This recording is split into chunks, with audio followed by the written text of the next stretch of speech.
أنا أصلا كاتب قصة، كتبت شعر زمان بس لقيت نفسي أفضل في طريق القصة اتجهت اتجاه ثاني.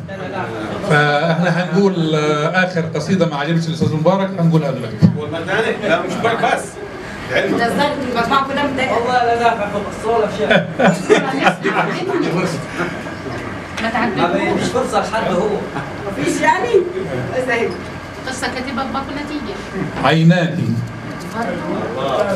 عيناك قدس الأقداس يا حبي، نفس الأنفاس من قلبي، عرق الذي ينبض في ودجي، سكن السكن في روحي. عيناك بحر في لجته أبحرت سفينتي، شاطئ في رمله استقر حبي، مخمل الحرير ذابت فيه نفسي، بلسم العشق تاقته أنفاسي. عيناك سماء التي ينهمر منها وحيي، عيناك التي أنا فيها قدر الأقدار في نومي وفي صحوي.